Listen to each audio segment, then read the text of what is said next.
অনেক দিন আগে এক দিদিভাইয়ের একটা ব্লগ দেখেছিলাম। তার কথাবার্তা খুব ভালো লেগেছিল, কিন্তু না তখন না ভুল করেছিলাম এটাই, ভিডিওটার মাঝখানে কিছু একটা কাজের জন্য আমার ছাড়তে হয়েছিল। তাই তারপরে আর সেই দিদিভাইকে আমি খুঁজে পেলামই না। আজকে সেই দিদিভাইকে পেয়েছি অন্য একজনের ভিডিও দেখতে গিয়ে। সেই কমেন্ট বক্সে দেখছি ওই দিদিভাইয়ের কমেন্ট। তো আমার আইডিয়া হলো যে ওই দিদিভাইটা হতে পারে। দেখো কবে দেখেছিলাম তবু মনে আছে। তো আইডিয়া করে গেলাম, কমেন্ট বক্সের থেকে ওনার আইডিতে গেলাম, গিয়ে দেখলাম হ্যাঁ ওনার গলার ভয়েস শুনেই বুঝে গিয়েছি। বাহ, আমার মনটা একদম খুশিতে ভরে গেল। তারপর আর দেরি করলাম না, দিদিভাইকে কমেন্ট করে দিলাম, দিদিভাই তোমাকে অনেক দিন থেকে খোঁজাখুঁজি করছিলাম, কিন্তু আজকে পেয়ে গেলাম। আর আমি এতে খুব খুশি, মানে আমার খুব ভালো লেগেছিল তার ভিডিও কথা খুবই ভালো লেগেছিল। তাই অনেক দিন খুঁজেছিলাম, পাইনি, তা আজকে পেয়েছি। তাই আর হাতছাড়া করলাম না, সঙ্গে সঙ্গে কমেন্ট করে দিলাম। তো যাক বন্ধুরা, চা বানিয়ে নিলাম, চাটা খেতে আসি, তোমাদের সামনে খেয়ে নিই। শুভ সকাল বন্ধুরা, আর ব্লগে তোমাদেরকে অনেক অনেক স্বাগত। মকর সংক্রান্তির আর ব্লগের পক্ষ থেকে জানাই সবাইকে অনেক অনেক শুভেচ্ছা। সবাই খুব পিঠে পায়েস খাও। আমি খালি মুখেই বলছি, আমি বানাই নেই, খেতে পারলাম না। দেখি তোমরা কে আমাকে দাও, তোমরা যে যে দিবে খাবো, নয়তো খাওয়া হবে না এবার। তো দেখো চায়ের কালারটা তো দেখেছো তোমরা, দারুণ হয়েছে। ইস, কোথায় একটু চায়ের সঙ্গে আজকে একটু পিঠা থাকতো, মালপোয়া থাকতো, সাদা পিঠা থাকতো, কপালে নাই। বানাইতে পারি, কিন্তু ওই যে কইলাম কালকের ব্লগে টেহা নাই। তো দেখি কদিন পরে বানাবো, এই মাসের বেতনটা পাইয়া তারপরে বানাবো, ইচ্ছে আছে। তো চলো বন্ধুরা, এত কথা বলছি না, সাথে থাকো, দেখতে থাকো ব্লগটা, আশা করি ভালো লাগবে। আর চাটা খেতে থাকি, নাহলে ঠান্ডা হয়ে যাবে। একটু হিটার সামনে যাই, আগুন তাপাবো, চা খাবো। দেখো বন্ধুরা, আমি বেগুন পুড়াচ্ছি, সকালবেলা বেগুন পোড়া দিয়ে ভাত খাবো। একদম বেশি পুড়ে গেছে, ওইদিকে কাজ দেখতে গেলাম। তো বন্ধুরা, যেটা বলছিলাম, তারপর সেই দিদিভাইয়ের কথা বলছি। আমি তো কমেন্ট করে দিলাম, কিন্তু সেই দিদিভাই আমার পরিবারে আসুক না আসুক সেটা বড় কথা না। বড় কথা হলো আমার ওনাকে খুব ভালো লেগেছিল, তাই আমি ওনার পরিবারে আজকে চলে গেলাম। আজকে আর হাতছাড়া করলাম না। তারপর উনি এখন আমার পরিবারে আসবে কিনা না আসবে সেটা নিয়ে আমার কোনো টেনশন নেই, চাপ নেই। ভালো লাগলে আসবে, ভালো না লাগলে না আসবে, কিন্তু উনি বুঝতে পারবে যে আমি ওনাকে অনেক খোঁজাখুঁজি করেছি বা ওনাকে আমার অনেক ভালো লেগেছে। তো সেই ব্যাপারটা আমি ওনাকে বুঝাইতে চাইলাম, তাই কমেন্টটা করে দিয়েছি। আর এখন মানে আমার যখন ভালো লাগে তাহলে তো ওনার ভিডিও আমি দেখবই, তাই না? তো যাক, রৌদ্র দেখে সব ধোয়া কাচা করে দিলাম। রোদ দেখে মাথা খারাপ হয়ে গেছে, সব কেচে দিলাম। এগুলো সব রাতুলের।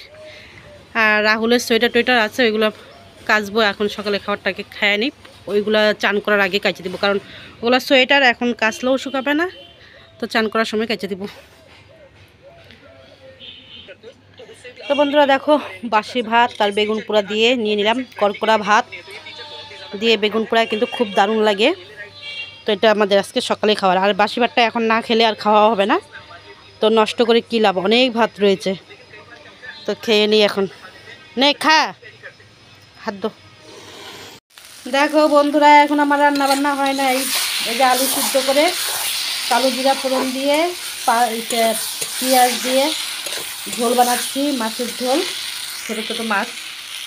তো এই যে মাছ ভাজা শেষ, দাঁড়াও দেখাচ্ছি। এই যে মাছ ভাজলাম, 2 ভাগে করে রেখেছি। কেন কত, কারণ আমরা তো মা আর ছেলে জানোই, রাতুল তো খাবে না, তাই অর্ধেকটা এই যে বড় সাইজটা এখন করব আলু দিয়ে, আর ছোটোগুলো রেখে দিলাম, কালকে একটা মাখা মাখা সবজি হয়ে যাবে।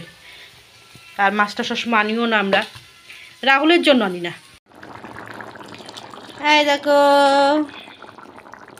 এই যে মাছ, ধনেপাতা, কালো জিরা দিলাম। দেখে তো মনে হচ্ছে ভালোই হয়েছে, আমি খায়া বলতে পারবো কেমন হচ্ছে।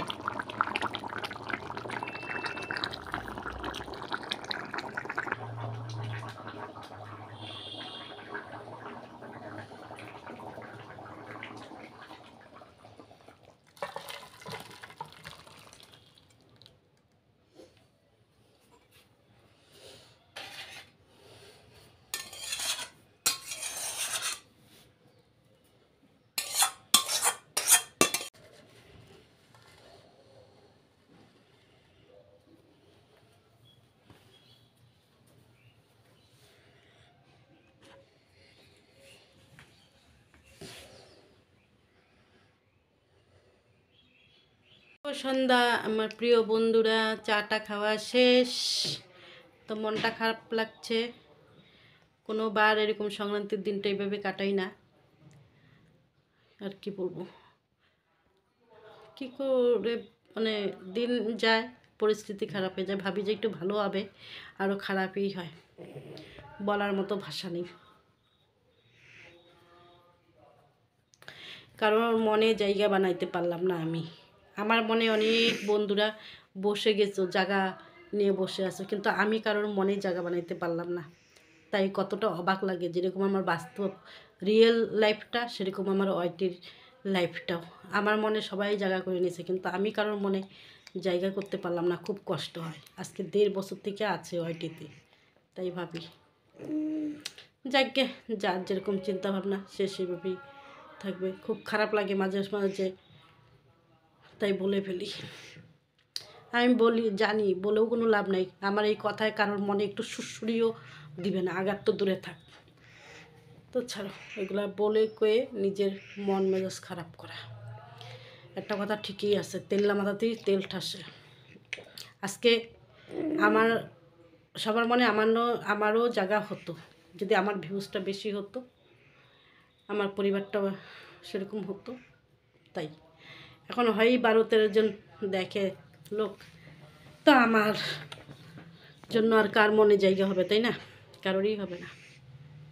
তো যাই হোক, ছেলের সঙ্গে একদিন বাজি ধরেছিলাম 2024 পর্যন্ত ভিডিও করবো, লাস্ট পর্যন্ত। এটাই সত্যি হবে। তারপরে আর কোনো কিছু করব না, কারণ স্মৃতি হিসাবে কিছু জিনিস রাখতে চাই। আমার মনে হয় 2024টাতে যা ভিডিও বানাবো স্মৃতি হিসাবে রাখার জন্য যথেষ্ট থাকবে।